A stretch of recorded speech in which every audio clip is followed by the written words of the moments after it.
bag of BBQ chips off the shelf, but two kids snatched it from my hands and held it high over their heads. I was 4'2" and officially a midget, so when I jumped for it, I barely reached their shoulders. They pulled out their phones. "Go on, little man, jump," and hysterically laughed. My face burned with shame, but I kept jumping because these chips were discontinued. I had driven to 13 stores for this last bag, and nothing was stopping me from getting them. They waved it over my head for the 10th time, but then a hand came from the sky. A 7-foot man was holding the chips up over punks' heads, his phone out. "Go on, jump for it." They jumped but couldn't even reach his chest and stormed off embarrassed. I smiled up at him, but he was already looking at the label.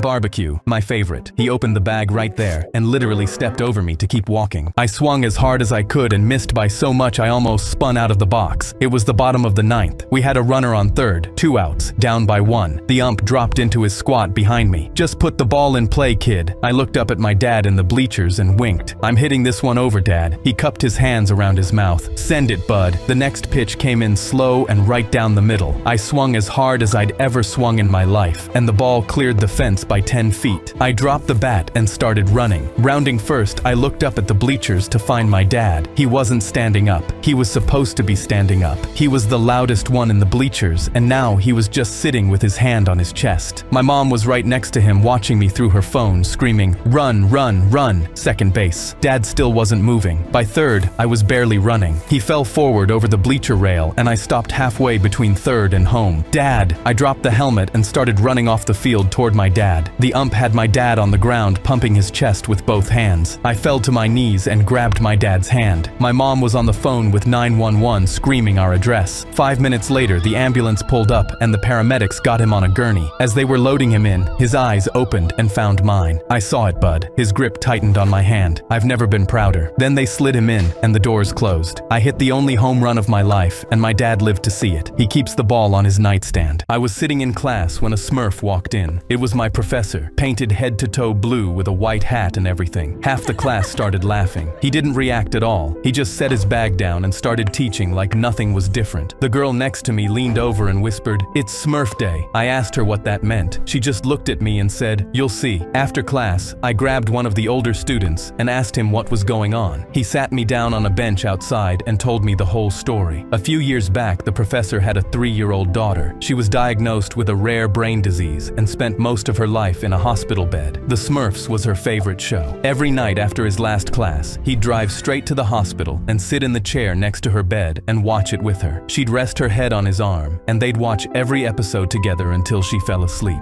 He was a single dad. He couldn't stop teaching because that's how he paid for her treatment. So every morning he'd leave her in that hospital room and walk into a classroom and pretend he was fine. He'd come in with red eyes and nobody said a word. Eventually, some of his students found out what was happening and put together enough money for him to take time off. He got to spend her last few weeks with her because of them. She passed away 3 days after his last class. Every year on her birthday, he walks into class painted blue from head to toe. He never explains it. He never talks about it. He just teaches the whole lecture looking like a Smurf because it was the last thing that made her smile. I was 12 and starving when I threw a chain over the electric fence around Mr. Hatch's apple tree. Sparks shot up everywhere and the wires went dead. My little sister was watching from under the bridge with Tommy and 4 others, gripping the moldy loaf we'd been splitting for 3 days. Mr. Hatch's porch looked down on that bridge. All week he'd been on it biting into apples and yelling at us. "These apples are the sweetest in town, rats. You'll never know." Tonight I was going to know. I climbed over and tiptoed across wet grass toward the tree. A stick snapped under my foot loud enough to wake a graveyard. I froze, but the house stayed dark. 3 steps later, motion lights flooded the whole yard. A door slammed open, and Mr. Hatch came charging out in his bathrobe. "Get your hands off my apples, you little rat." I sprinted to the tree, jumped onto the lowest branch, and climbed as fast as I could. He came barreling across the grass with his head craned up at me, and caught his foot on the chain I'd thrown across the wires. He flew shoulder first into the trunk so hard the whole tree shook. An apple the size of my fist dropped straight down and clocked him on the forehead. He went face down in the grass and didn't move. I whistled twice from up in the branches. Tommy was first over the fence with the rest piling in behind him. They stood under the tree with shirts held open while I dropped apples down until every shirt was full. Mr. Hatch woke up to bare branches. Under the bridge that night, my little sister got the biggest one, and we ate until our stomachs hurt. Turns out he was right about one thing. They really were the sweetest in town. My principal tried to shut down my silly band's business 4 times before he gave up. At recess on Monday, a first grader handed me $1, and I peeled the glow-in-the-dark unicorn off my wrist and dropped it on his. Behind him, a dozen more kids were waiting their turn, all holding quarters. A second second grader tried to trade me a half-eaten Reese's, and I told him cash only. By Friday, I had more cash than my babysitter made in a week, and Mr. Doyle was watching me from across the playground with his arms crossed. The next day, I was in math class when I heard Mr. Doyle on the intercom. Effective immediately. No silly bands are permitted in the classroom. I rolled my stack into my pencil case before he finished talking. At recess, I sold from the bathroom line while he prowled the playground checking wrists. The next day, he was back on the intercom. No silly bands are permitted anywhere on school property. After the bell, I set up shop on the sidewalk 6 inches past the school gate. Kids poured out and lined up while Mr. Doyle rushed to the property line, gripping the fence as every dollar went into my pocket. A couple days passed, and I was sitting on the couch when my mom answered the phone, and I heard Mr. Doyle's voice. Your son is running an unsanctioned business outside our school, and I need you to put a stop to it. She covered the phone and turned to me. How much have you made? I held up the wad and told her $92. She got back on the phone and said, sounds like he's learning, and hung up. Then that Friday, Mr. Doyle stood at the gate watching me set up the line. He didn't say anything, didn't take notes. He just shook his head, turned around, and walked back inside. The next morning, he stopped me in the hallway. I tightened my grip on my arm because I figured he was finally taking my stash. He pulled a wrinkled dollar bill out of his pocket. My daughter wants the glow-in-the-dark mermaid. I slid it off my wrist and put it in his palm. Cash only. Eric opened my snack cabinet and groaned, there's no snacks in here. I stared at the Pringles, the ice cream, the Doritos, and chocolate candies. What do you mean there's no snacks? Eric looked at me with red eyes and a goofy smile. I'm on the munchies, bro. I want Cheetos. The only open store is a 90-minute walk. Just eat the Doritos. Eric slammed the cabinet closed. I want Cheetos, dude. I groaned and put on my jacket. We stepped outside and Eric rubbed his hands. The walk will go quickly, dude. Trust me. But 5 minutes and heavy rain started pouring. My hair got wet and my pants immediately became drenched. Eric, let's turn back. You don't even have a jacket. But Eric smiled and put his arm around me. The longer the path, the louder the crunch, bro. I gave in and continued, my shoes squelching with every step. But then we reached the most dangerous street in the city. Maps showed this was the only way. And when I looked back, I saw a sketchy man in a hood behind us. I felt my heartbeat in my throat and instantly tapped Eric's shoulder. Let's go home. Someone's following us. But Eric just kept walking, smiling to himself and thinking about the Cheetos. I turned around and saw the man closer now. I caught a glimpse of the knife in his pocket and the paranoia kicked in. Eric, dude, he's behind us. He's got a knife. We have to go, man. We have to go. Eric simply turned around and stared right at him. Him? Nah, he's just vibing. Just focus on the Cheetos, bro. He turned back around and I began leading us down the weirdest turns and alleys until we finally lost him. I asked Eric to just call an Uber home the whole way, but he kept assuring me the Cheetos would be worth it. We finally reached the store and stepped inside, wet and soaking, my hands shaking because we'd nearly been killed. Eric walked to the Cheetos and picked them up. He looked at them closely, then shook his head. Actually, man, I don't really want these. He put them back, and I flailed my arms in anger and disbelief. Eric grabbed my shoulder. Bro, they were $2. I'm not paying $2. I can just eat the Doritos back at your place. My friend Darren laced up his new Jordans and pumped his fist in the air. Now I can jump like Jordan. I held back my laugh. No disrespect, Darren, but you're 350 pounds. You can't jump like Jordan. But he looked past me, and his eyes settled on the rim like he was ready to soar. If I hang on that rim, you owe me $100. I instantly shook his hand, ready to collect the easiest money of my life. Darren walked under the rim and rubbed his new shoes. Just like MJ, baby. He squatted down and jumped as high as he could. His arms stretched through the air, and he almost touched the net. His face deflated, and he looked at his new shoes like they'd betrayed him. Told you, dude. Now give me my $100. I walked over, but Darren walked past me. I'm going to touch that rim. He dragged a chair from one side of the gym to under the hoop. Then he stacked another. He stacked 4 chairs until they reached the rim, then put his foot on the first one. Darren, are you seriously? I want to be like MJ, he interrupted. The chairs creaked and a leg splintered as he climbed, and I looked away because I couldn't watch him fall. But he reached the top and grabbed the rim with both hands. Told you I could jump like Jordan. He hung on the rim, but then the mount of the rim cracked. I froze, and Darren's face dropped as we heard another crack. I'm getting down, but right as he put his foot on the chair, a spiderweb crack shot across the glass. The whole backboard exploded,